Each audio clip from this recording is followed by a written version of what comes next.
like to thank LCMI for providing us the sermons for tonight. So we have a new series. As you know, our theme for tonight, for this year, is intimacy and intentionality.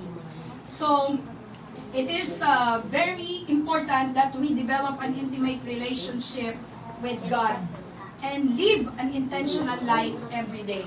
So last New Year, last midnight, no, before the January 1, we attended casting of vision in LCMI, who's our with Pastor Alan and Pastor Grace and the LCMI Church. So as part of our as part of the team, okay, for this year, which is intimacy and intentionality. So the first series for this year is because it's entitled Intimacy in Prayer. Okay? From James chapter 4 verse 8. So draw near to God and He will draw near to you. So for the next few weeks, we will have this series, okay, in Perwania Church, and at the same time in Shark, in our main center in the TGC Shark. So this is all about reflecting on James 4:8. Draw near to God and He will draw near to you. We will learn how we as individuals and church communities cultivate daily practice of drawing closer to God. What specific action can foster a deeper sense of intimacy with Him? And considering Jesus' prayer also in John chapter 17 verse 1 to 4, which demonstrate His intentionality in fulfilling God's will. How can believers apply this model of intentional living to their personal faith journeys and communal activities within the church?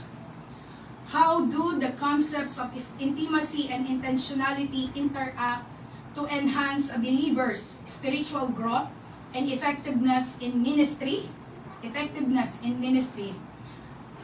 What practical steps can be taken to balance these two aspects in one daily life and church involvement? So not only individual, but as a church, how we will draw near to God. So, maybe we are saying that we are near to God, but God wants us more. Wants us to draw nearer to Him this year. So not only as individual, but as a church. Amen? In light of the yearly theme mentioned, a year of growing closer, a year to share, how can focusing on a specific spiritual theme each year help individuals and congregations stay aligned with God's purposes? So we will embrace what is the purpose, what is the vision of God for all of us. What might be some potential benefits or challenges in selecting and adhering to an annual spiritual focus? So this year, so as I've said, it's about intimacy and intentionality. It's a very profound word, very strong word, no? Profound. Intimacy and intentionality. Amen? So, the first topic for this series is which I will deliver for tonight. May God bless me for His word, for the word that He has given to us tonight. So, the priority of prayer. Our scripture references coming from Mark 1:35, Luke chapter 5 verse 16, and Hebrews chapter 4 verses 14 to 16.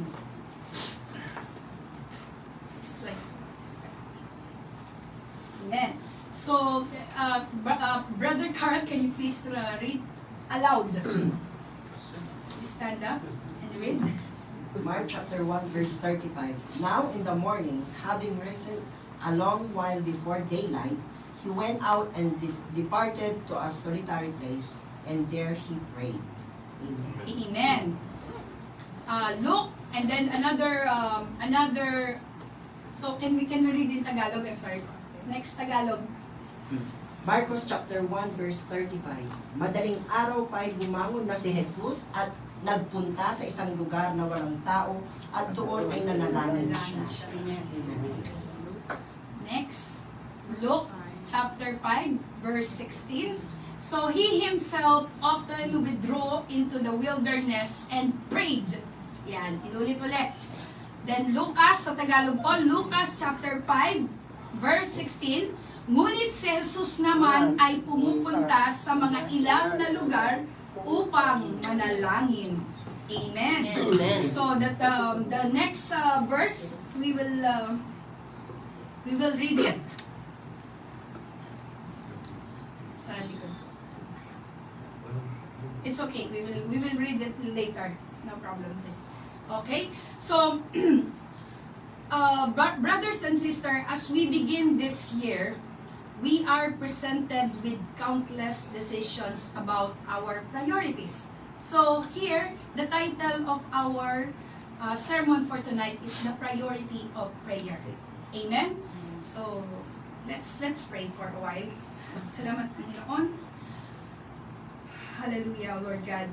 We thank you, O Lord God, for your word, O Lord God. Lord, I pray, O Lord God, that this word, O Lord God, will be delivered powerfully, O Lord God, according to your perfect will, O Lord God. And Lord, help me, O Lord God, to say it, O Lord God, with power, with conviction, O Lord God. I thank you, Father, for the divine wisdom, O Lord God. And thank you, O Lord God, that we will hear your word, O Lord God. Tonight, O Lord God, it will transform our lives, our prayer life, O Lord God. In Jesus' name we pray. Amen. Amen. So, what are the priorities? What is our priorities in life? So, all of us are busy, right? We're always saying that, busy. So, in the busyness of life with work, family, responsibilities, and distractions, demanding our attention. So we are usually, our attention is being caught by different things in this world, right? It can be easy to neglect the most important thing.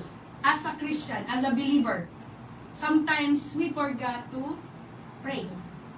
We are not considering prayer, but most of the time we are praying when we are feeling, like we have something when we are feeling down, where we are facing a lot of problems in life.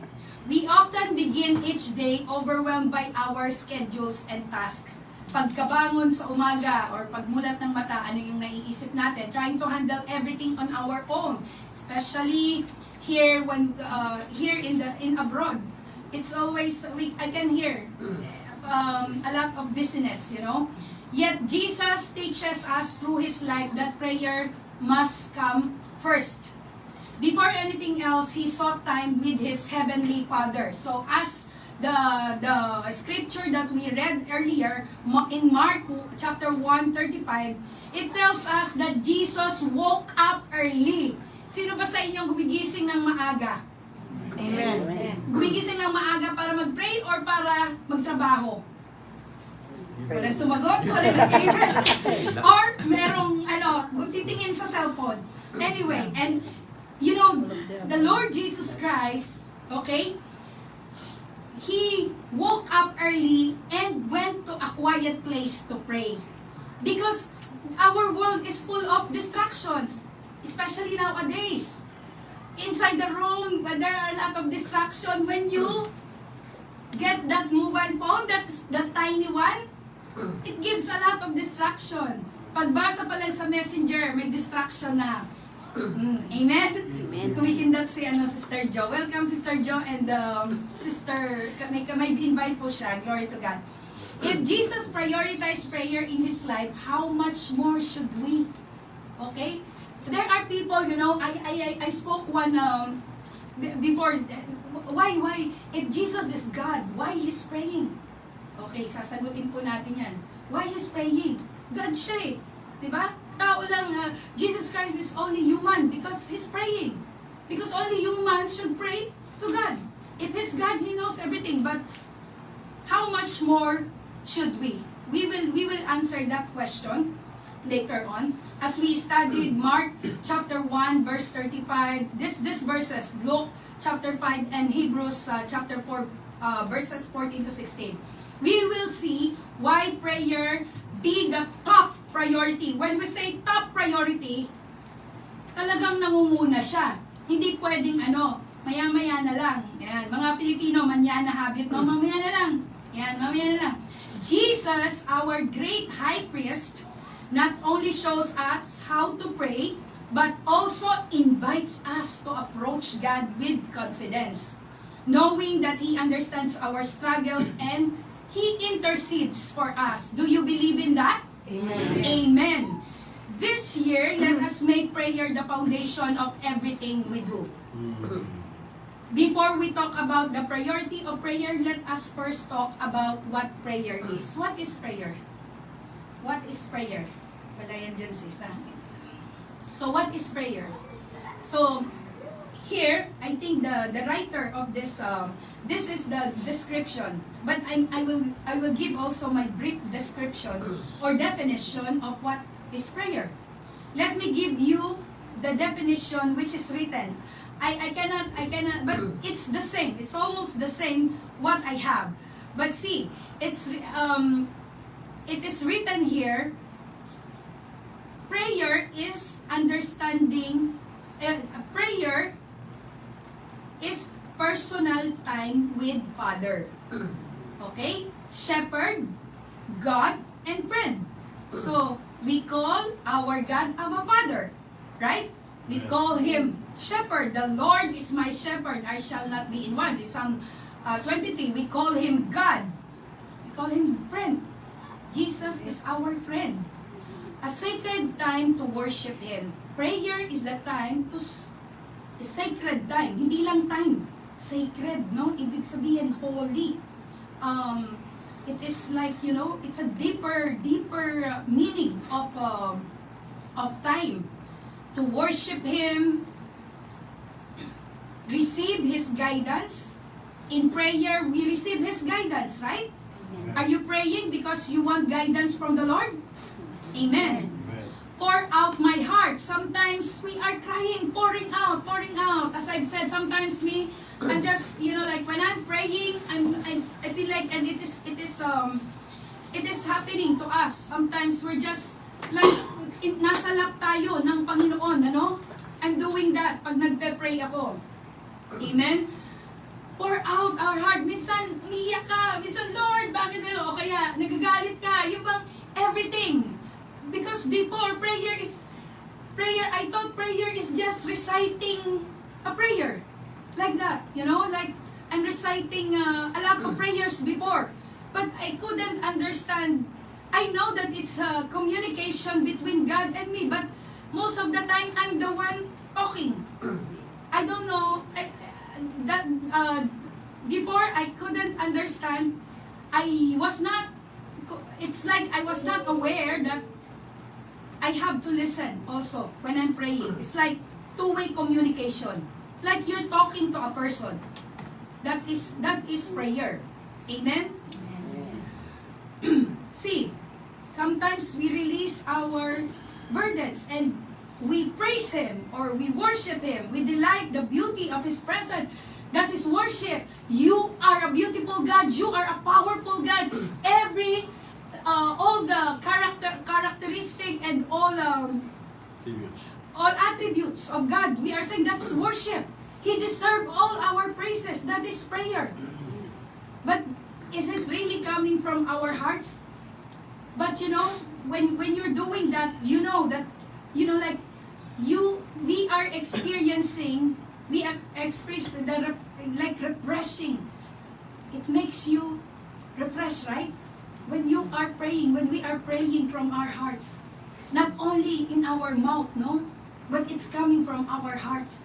Sometimes it's like before we are praying like repetition, only like recite this. How many recite this prayer or recite this just reciting or just reading, not in our hearts, right? Do you agree with me? Amen. Are you praying from your heart? Amen. Amen. Prayer is not just a task or duty. It is the lifeline of our relationship with God. It refreshes our soul. That is the benefit of praying. It refreshes our soul, aligns our hearts to the will of the Father, to the will of God, with His will, with His purpose, with His plans to us, and strengthens us for the journey ahead. Amen. So prayer makes us stronger. That's the benefits, or that's the power of prayer. So do not underestimate the power of prayer in our lives. It involves connection. Gusto ng Panginoon yung nakikipag-usap tayo parati sa Kanya. But syempre, hindi tayo, minsan, kailangan din natin yung, we find, sabi doon sa Mark, is solitary place. I'm sure each one of us has a solitary place kung talaga nagpa-pray tayo. For me, my solitary place, I'm always telling that. When I go to Al-Shahid Park, I'm walking, that's my solitary place. Because sometimes inside the house, I'm seeing a lot of things. I need to cook, I need, like a household task. I have a lot in the work. Although, it's saying in Thessalonians that we can pray without ceasing. But that's another thing when we are praying without ceasing. Amen? But God wants us to, like, one-on-one. My job is, part of my job, I'm arranging one-on-one meetings with our boss, with our CEO. So all the managers, I'm arranging them weekly, one-on-one, like recurrent, we call it recurrent meeting. So every week, paulit-ulit yon, paulit-ulit. So recurrent.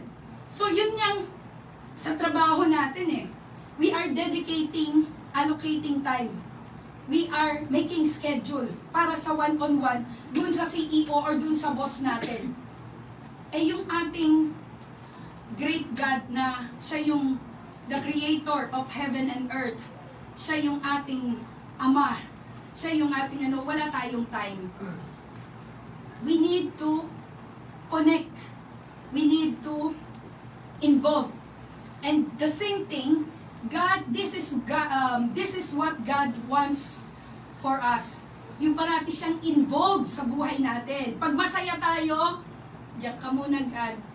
Pag masaya tayo, pero pag yung desperate tayo, or we have a lot of frustration, marami tayong tsaka natin naaalala ang Panginoon. Ang sabi po dito is, all the time, kailangan nating involve ang Diyos sa buhay natin sa pamamagitan ng ating pananalangin, pakikipag-usap sa Diyos. Hindi lang yung pengi noon. Kailangan makipag-usap tayo sa Panginoon. Amen? So, the example, but why Jesus is praying. He is God, but why He's praying to God? The reason why is He's setting an example for us. The example of Jesus, a life of prayer. Okay? So it says, very early in the morning while it was still dark, Jesus got up. Are we dedicating time? Or tinatamad tayo, no? Alarm natin. Nag-a-alarm tayo sa ibang bagay, pero sa ibang prayer. Actually, I heard one preaching, yung palang clock. Clock is, I forgot that exactly what is, but a clock was designed para, kumaga, in replacement of the bell, ang ibig sabihin yata ng bell in other languages, clock. So, in replacement of the bell, ang clock is dinesign na alarm para sa prayer. Dito nga di ba? Nag-a-alarm sila para mag-pray. Actually, that is very, na nag-a-alarm sila, anong tawag doon, yung, meron silang signal na magpe-pray na. Same thing. Pero tayo, ina-alarm natin yung phone natin, meron tayong mga mobile. So, ina-alarm natin yung iba natin gagawin, pero yung sa pagpe-pray, nag-a-alarm din po ba tayo? So, very early in the morning. That is yung discipline, no? It shows us that Jesus' highest priority in the ministry, because that time, busy-busy ang Panginoong Jesus eh. Ang dami niyang ministry nung time na yon, nagpapagaling siya, marami siyang ministries during that time. And then, but he didn't forget to prioritize yung pagpe-pray. Why? Kailangan niyang mag-recharge. It encourages us. He encourages us. Itong verse na to, encourages us to prioritize prayer sa buhay natin. Napakahalaga po. And I am a living testimony of what God has done, na yung tinuro sa atin ng Panginoon na wag nating kalimutan ang i-prioritize natin ang prayer, ang pagdarasal sa buhay natin. Jesus prioritized prayer. Jesus models a discipline of intentional. Hindi lang yung prayer talaga. Minsan nagmamadali na tayo. Intentional it means spend time. Rising early, he seeks a solitude to commune with the Father. This wasn't a sporadic act, but a deliberate and consistent practice. The key is consistency. Minsan, inconsistent, no? Despite his demanding ministry, he prioritized time with God, showing us that connection with the Father precedes every other activity. This example challenges us to reflect on how we structure our days. Paano po ba natin pinaplan ang day natin? Ako, ganun ako eh. Kasi talagang nakaplano. Mga oras, kailangan para naka-calendar lahat. Nilalagyan ko ng things to do. Every day. But I admit po, sometimes, I'm becoming like, yung parang, i-justify mo pa, pray without ceasing ako, may ginagawa ako, wherever I go. That is correct also. Wherever we go, whatever we do, we can pray. But what we are talking about here is yung intimacy, intimate time, quiet time with the Lord. Amen? Amen. Do we put God first or allow the demands of life to crowd out prayer? Jesus teaches us that effective service stems from time spent with the Father. Okay? Not only, hindi lang to sa ministry. Okay? We have family, of course, we have. So, it's like we are busy. Indeed, That's the reality. We are busy. But how we are planning our day. Make prayer the cornerstone. It means cornerstone. Engineering, sa engineer, alam niyo po ba yung sa civil engineer, ang cornerstone, itong building na to, may cornerstone to. Ibig sabihin, yun yung pinakang pundasyon. Okay? Pundasyon, cornerstone. Yun yung pinakamatibay na sometimes kahit mag-iba yung building, natitira yung cornerstone. Make prayer the cornerstone of our daily schedule. Rise early if needed, as the quiet hours provide fewer distractions. Diba? Kanina nag-aral ako, sabi ko kagabi, matulog muna ako, muna ako. Tapos gising ako ng maaga, kasi yung much quiet. When we were students, when I was studying, okay, I'm using 2 a.m., I will sleep first, and then I will wake up early in the morning. Kasi yun yung time na parang fresh na fresh yung yung utak mo. And we have to set a foundation for the day. And what is that foundation? That is our intimate prayer with the Lord. Intentionally, with discipline. Use this time to seek God's guidance and strength.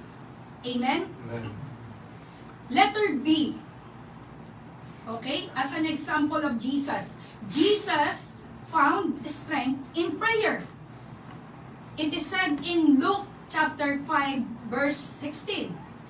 Jesus' prayer life reflected his dependence on the Father. This is what our God the Father wants to us. Okay? Yung maging tayo sa Kanya, nakadepende tayo sa Kanya.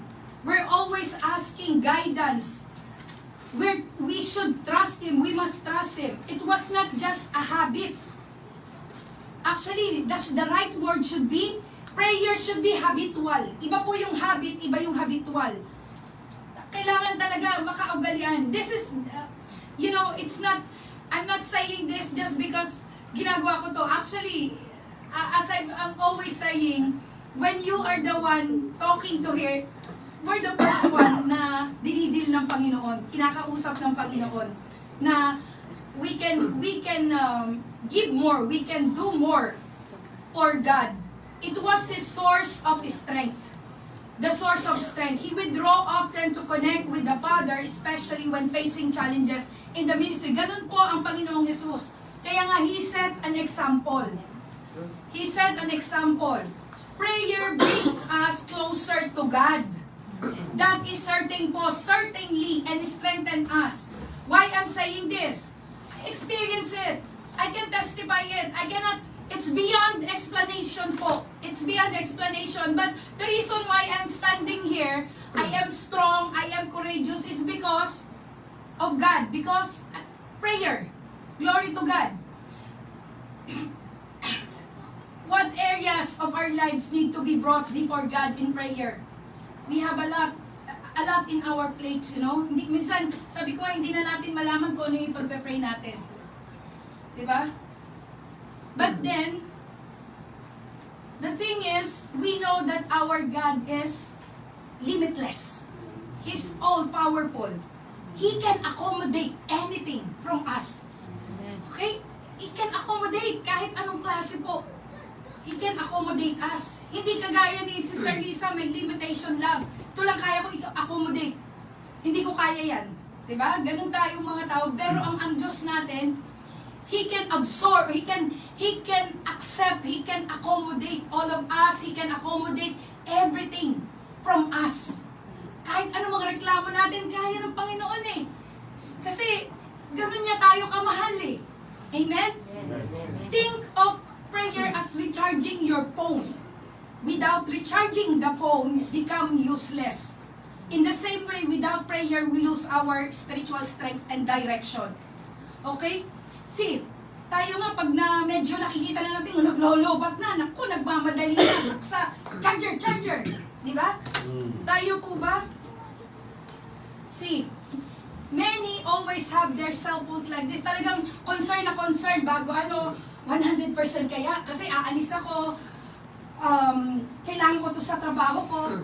Pero yung spiritual life natin, nasa 10% lang, hindi natin nire-recharge. Amen? Amen. Our phones die every day. Siguro, ang 100% na depende kung ilang araw natin ginagamit. May time nga tayo mag-cellphone eh. Sa social media. Sinubukan ko po minsan, umupo lang ako, naka5 oras na pala ako. Whereas hindi, kumbaga, makikita natin yun eh. Remember, brethren, we need also to charge our soul with prayer. Like we charge our phone. Meaning to say, dapat 100% parate. Huwag natin pababayaang naglolobat. Amen? Amen. So, it strengthens us. It revives us. It renews us. Amen? May nakita nga po akong illustration, yung babaeng walang ulo. Yung pag nagpe-pray daw tayo, it's actually, hindi siya, kumbaga tinatanggal lahat yung ating mga ugaling masasama, alam mo yon. Huwag tayo mag-expect na yung nare-receive lang natin. Sabi nga ni Wonder Mom kanina, ni Sister Jingle, huwag inhale. Kailangan mag-exhale din, no? So, may mga tinatanggal. When we pray, tinatanggal ng Panginoon din yung ating mga masasamang ugali. Di ba? Hindi lang yung humihingi tayo. Maraming tinatanggal ang Panginoon sa atin when we pray. Amen? Amen. Tapos, nire-restore niya. Nire-replenish niya. Yan. Nire-revive niya. And most especially, yung ating spiritual strength and direction. Amen? The role of the high priest in Old Testament. Amen? To fully understand Jesus as our great high priest, we must look at the role of the high priest in the Old Testament. So, I will not give emphasis on this Leviticus because mahaba po ito. But in Old Testament, Pastor Steve can have a preach or for Leviticus only, to explain. But here, if I will explain it to you, we will take a lot of time. But for the sake of time, in the Old Testament, the high priest served as the mediator between God and the people of Israel. He was appointed to represent the people before God. So in Leviticus chapter 16, that was Aaron. Aaron was the high priest during that time. So, especially, he represent in matters of sin and forgiveness, yung atonement, no? The high priest offered sacrifices to atone for the sins of the people. Amen? So, why it's related to prayer? In Leviticus chapter 16, it describes the day of atonement or Yom Kippur or Kippur, when the high priest entered the most holy place, Holy of Holies. Once a year, he offered a blood sacrifice for the sins of the people, symbolizing their cleansing and reconciliation with God. Amen? Amen. Sister Abby, pakishow ko na. Next slide. Amen. So, just a quick explanation. Atonement, it is the one day every year the high priest could enter the Holy of Holies where Yahweh resided. Yun po yung Holy of Holies. Yung dati po kasi, yung high priest lang ang pwedeng and it's every year. Kumbaga once a year lang yon. And nag-o-offer po ng sacrifices, animals. Yun nga yung dalawang animals na kumbaga yun yung ino-offer nila, animal sacrifices. But animal sacrifices is insufficient. Hindi po yun enough. The high priest role reminds us of the gap between humanity and God caused by sin. It is also foreshadows the perfect mediation found in Jesus.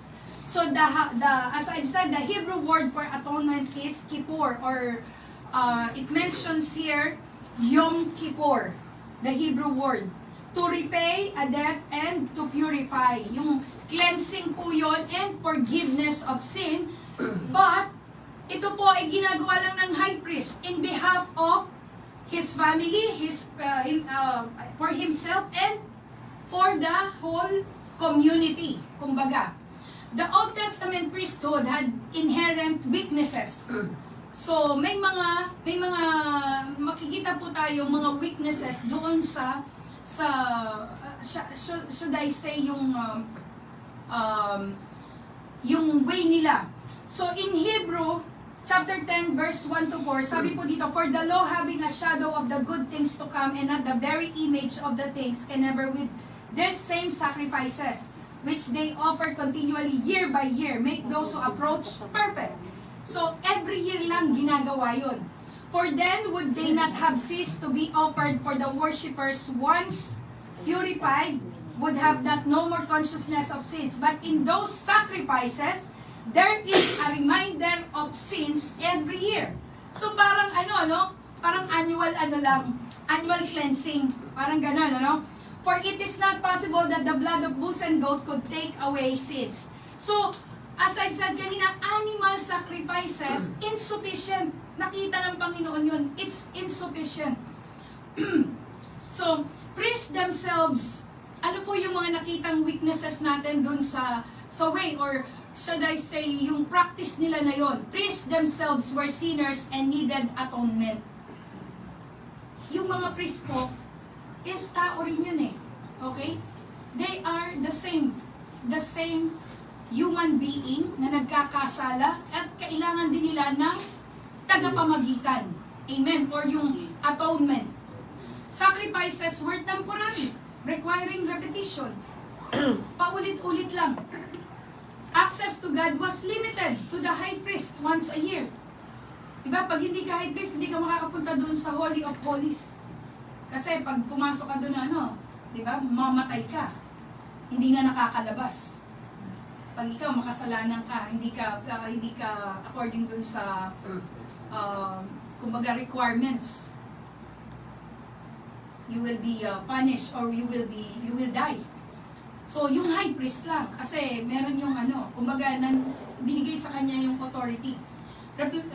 This limitation underscore the imperfection of the old system, yun nga sa Old Testament, and the necessity of a better eternal solution found in Christ. Acknowledge the privilege of having Jesus as our high priest. So, in the New Testament or sa kasalukuyan nating panahon until now, we acknowledge Jesus as the high priest. Through Him, you have continual access. Wow! Except through Him. Through Him, we have continual access to God without barriers. Amen? So, if we will see in here, the role of Jesus, our great high priest. Next na lang po, sis.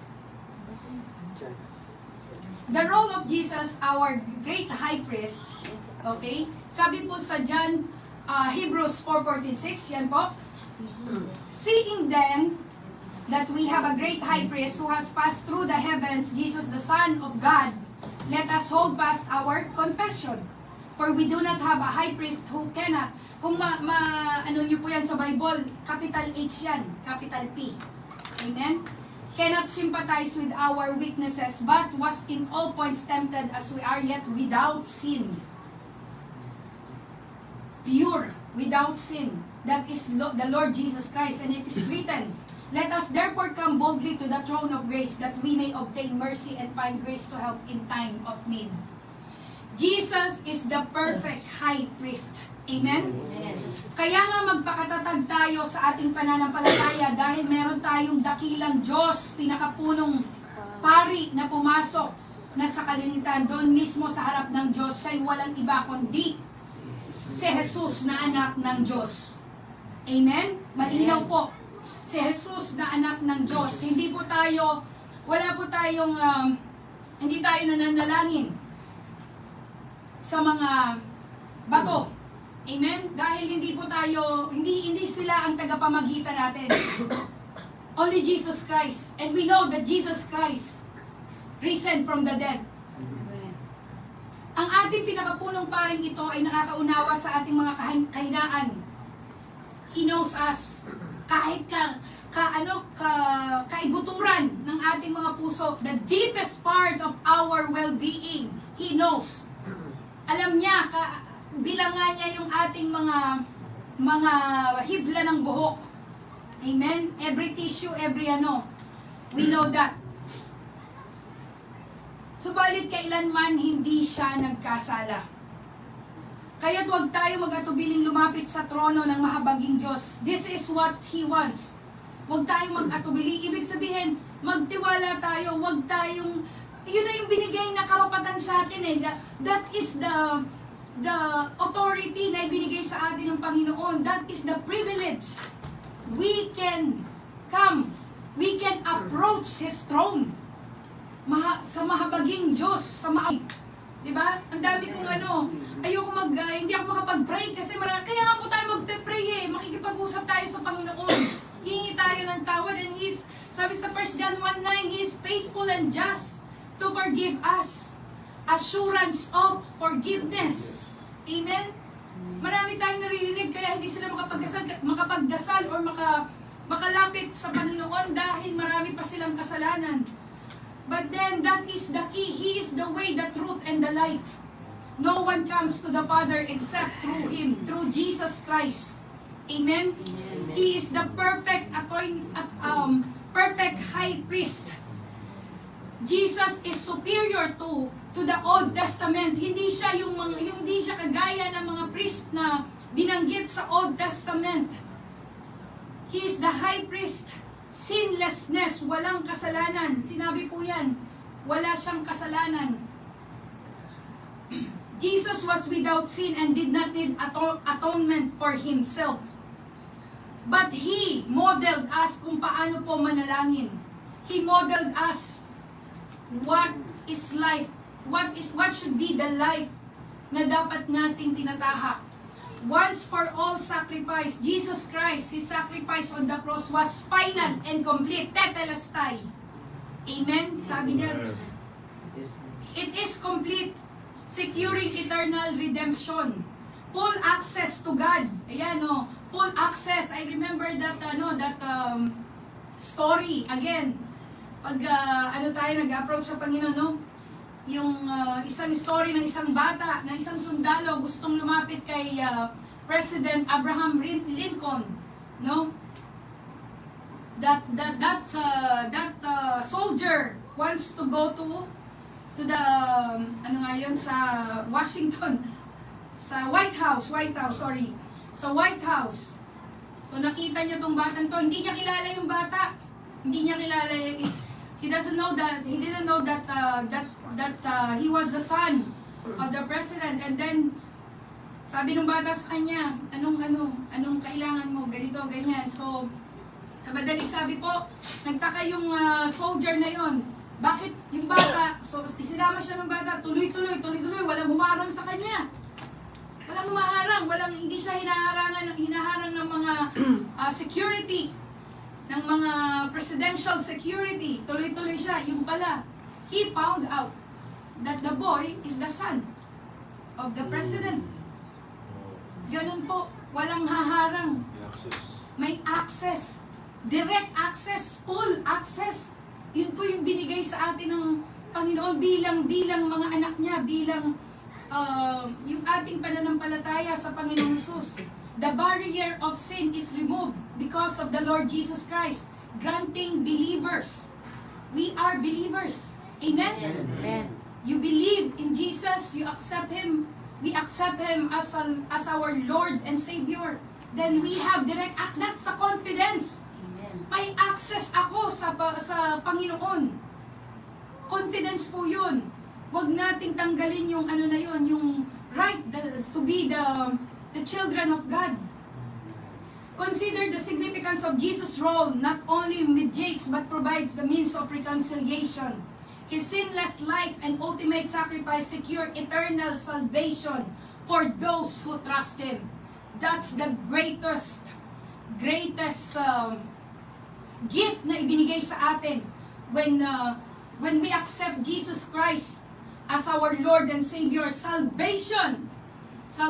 Pero bakit, Sister Lisa, salvation parang dito sa lupang to? Yes, we are experienced. That's why there's a gift of prayer.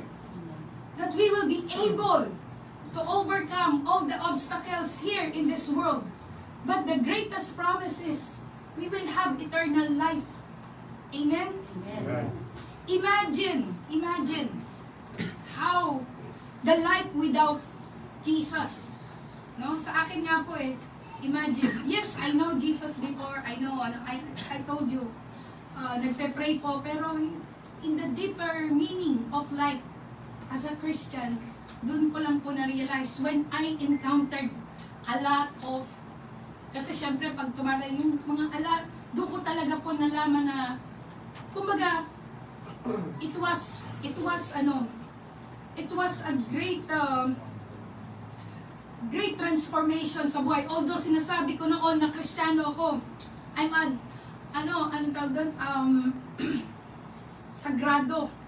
sagrado, kandado, katoliko po. I'm a choir. Yan, choir ako, miyembro ako ng choir. Nag-aral po ako sa Catholic school. And I know, I'm expecting that some people can comment, but you cannot remove that faith na nalaman ko na ang Panginoong Jesus na marami siyang ginawang himala sa buhay namin, hindi lamang po sa akin, sa personal kong buhay, but every day we are experiencing the great love, the exceptional power of God sa buhay namin. And yun nga po yung sabi ko sa inyo, it's unbelievable. Kumbaga, it's unbelievable, but that is the power of God. We cannot control, we cannot fathom, it's beyond explanation. Kung pwede ko lang pong i-explain lahat sa inyo, but I don't have that capacity. It's only by the grace of God. Bakit po ako nakakapagsalita at nakakatayo sa harap niyo? Amen. Imagine the role of Jesus, our great high priest. Before, priests themselves were sinner and needed atonement. Their sacrifices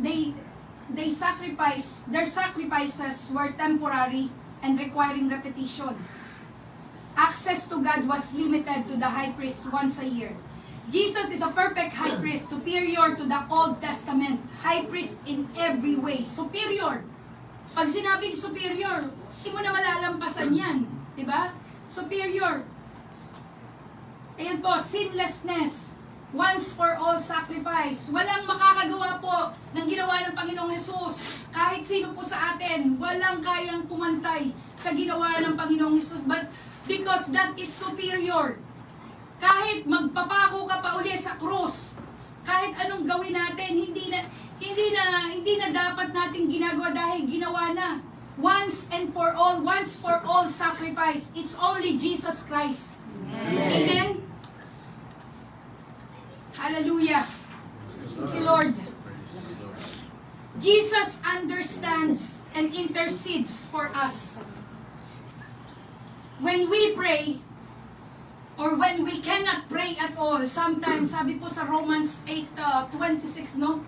The Holy Spirit intercedes for us. Sometimes we just cry and cry. Wala na tayong masabi, nothing to be uttered, you know? Our high priest, as our high priest, Jesus sympathizes with our weaknesses. Bakit po? Sabihin ng iba, bakit alam ni, kaya nga siya naging tao eh. He is human. He was a human being. He is God. He knows what it means to be human. Diba? Pinag-aaralan natin sa Alpha.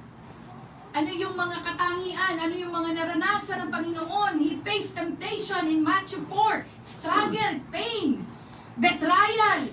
Because of this, He intercede for us before the Father. Alam niya naman yung Jesus Christ or God knows kung ano yung mga pinagdadaanan natin. But, you know, ang gusto niya is makipag-usap tayo sa Kanya, yung tayo mismo magsabi sa Kanya. You know, how much, sometimes I have that feeling, you know, I know what is happening to that person, to that friend, or to that disciple, to this disciple.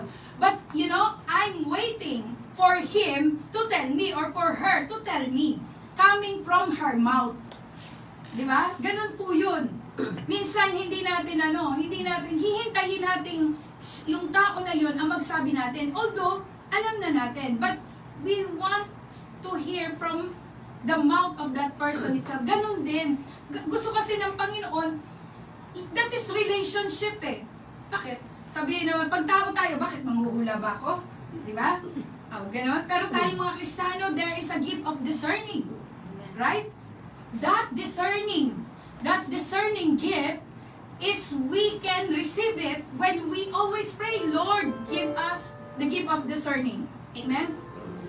He knows what it means to be human. Definitely. When you feel overwhelmed, remember that Jesus understands our struggles. He stands as our advocate, offering grace, mercy in time of need. That is assurance po lahat yan. Imagine standing before a locked door and you cannot open. Then someone hands you the key. Jesus is the key. Diba? I remember the favorite verse of my husband, Revelation 3:20. Na. Diba? Tapos kasama natin si Jesus, binigay sa yung key kasi He gives us access to the Father so we can approach Him with confidence. We have confidence right now, brothers and sisters, because we know, if we know that Jesus is with us, we have confidence. We have confidence na harapin lahat ng mga mga hinaharap natin sa buhay ngayon. Marami tayong mga hinaharap sa buhay, but that is our difference. Pag wala ang Diyos sa buhay natin, yun yung parati ko sinasabi, what is our, we are unique. Bakit? Kasi we have Jesus Christ in our life na alam natin, there is assurance that His promises are true. He will never leave us nor forsake us. And this is one of the promises sa atin ng Panginoon. He gives us access to the Father so we can approach Him with confidence. The call to prayer. A practical response. Why we need to pray? This is our practical response to the calling of God in our lives. As we reflect on Jesus' example and His role as our high priest, we are reminded of the importance of prayer in our lives. Prayer is not just a religious practice. We are not praying because it is our religious practice. Hindi po tayo nagpe-pray. I was like that. Memorize ko lahat yan. May mga oras pa. May Angelus, may 3 o'clock prayer. But the question is, I'm not saying na masama po yun. Hindi ko po sinasabi na masama. But then, are we really putting it in our heart? Or practice and tradition lang? Pero ito yung yung gift na ipinagkaloob sa atin, blessing ng Panginoon. It is a lifeline. Naalala ko yung yung games doon, lifeline, call a friend. Oh, di ba? Call a friend, merong marami pa, 50-50 yung mga ganon. So, but prayer, it should be lifestyle, lifeline. Jeremiah 33:3. Call unto me, and I will answer you. Walang out of service. 24 hours a day. Lifeline, open. Kahit anong natin. Diba? Sa Panginoon. So, how we will do that? Simple lamang po. Simple and profound na sinabi ng Panginoon. Follow Jesus' example. Yun po yung the best example. The best example ang Panginoong Jesus. If Jesus, the Son of God, needed to pray, how much more do we?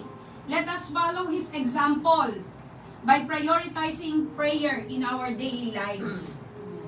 Priority po natin. Ang sarap pag priority natin ang prayer sa buhay natin. Bakit tayo magiging, we will be stronger Christian, at we will be able to defeat, because we know that Jesus Christ is interceding for us. Set aside a specific time of each day for prayer. Actually, sabi ko nga po kanina, it's not only a habit, dapat maging habitual, habitual talaga, consistency, yun. Pero kailangan pa rin natin ng prayer para mangyari yun. Kasi tayo mga tao, magaling lang tayo sa ningas kugod ba ang tawag doon? Magaling sa umpisa kasi umpisa ng year may tinatawag na tayong resolution Like I remember my co-worker, sabi niya sa akin, Lisa, our resolution is to go home on time. And then, nakakadalawang araw na siya, sabi niya sa akin, Lisa, are we going to continue our resolution? Pero mahirap, ibig sabihin, kailangan pa rin natin ng prayer para maging consistent. So, yun yung sinabi na lifeline, it's a lifestyle. Talagang prayer is a lifestyle. Yung pag-allocate ng time, meron tayong prayer, and I'm blessed doon sa isang grupo, sa pang-umaga, it's a morning prayer. Talagang consistent yun. But then, sometimes, we need to be alone with God. Mahalaga po yun. Magbigay tayo ng oras na kinakausap natin ang Panginoon, yung walang disturbance or anything. Set aside our cellphone, o kung ano man yung o kaya, punta kayo sa isang lugar na solitary, just like what the Lord Jesus Christ did. Approach God with confidence. Because of Jesus, we can approach God without fear, bring our struggles. Sabi ko po kanina, lahat, limitless. Minsan nga, nakikipag-diskusyon ako sa Panginoon. Minsan, sometimes nakikipag-bargain ako, Lord, ayoko no, gusto ko ganito. But your will be done. Okay? Minsan gusto lang nating maglabas. Minsan, sometimes we cannot tell it to our friends, families, husband, o kung ano pa man, talagang sa lahat, sa Panginoon lang. And then you will feel the peace, yun, peace that surpasses all understanding. Sabi po sa Philippians 4:6-7, di ba? Yun yung unang pinagkakaloob sa atin ng Panginoon when we are approaching God with confidence. We can write down the areas of our lives na kailangan natin yung tulong ng Panginoon. Baka sa praying, Lord, help me. Allow the Holy Spirit to move. Kung paano natin mamamanage yung ating schedule. Bring them to Him in prayer. See, kailangan talaga prayer. Lahat ng gagawin natin, kailangan natin ng prayer and trust His grace to meet our needs. Trust. Minsan nagmamadali tayo, Lord, hindi mo naman sinagot yung ayoko na mag-pray. Diba? Remember, there are three answers. God definitely, certainly answer our prayers. Maybe no, yes, or wait. But the process of wait, pag yes ka agad, oy, masaya ako, yeah, worship the Lord, patuloy tayo sa Panginoon. Pero pag nasa di naman parang Pero remember, when it's no, when God says no, He is preparing the best one for us. Amen? Amen. Pag wait upon the Lord. Yan. And then, He will sustain us. He will give us strength to wait. Pray ulit, pray. Yan. Kailangan, mahalaga po yun. In conclusion, as we begin this year, let us commit. Yan. Commit, ibig sabihin, nasa puso natin. Commit to a life of prayer, following Jesus' example. Yun po yung the best guide that we can have is following Jesus' example in Mark 1:35. Marami pa pong mga verses na pwede nating magamit as an example of Jesus. Trusting Him as our high priest. High priest, it means He is our intercessor. Siya mismo. Okay? Prayer is the key to unlock all doors. Unlocking God's grace. Pag tayo po ay nagpe-pray,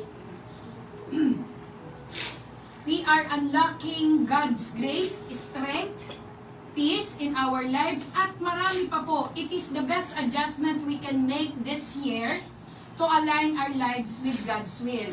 Baka nung last year, or mga previous years, kaya hindi maayos yung buhay natin, we are lack of prayer.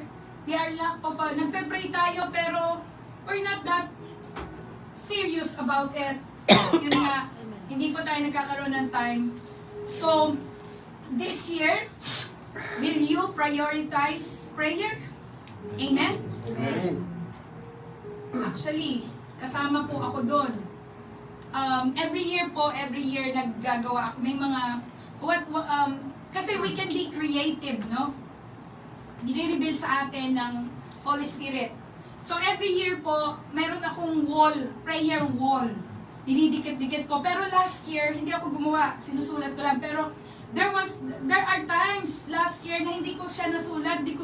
Because before po, journaling.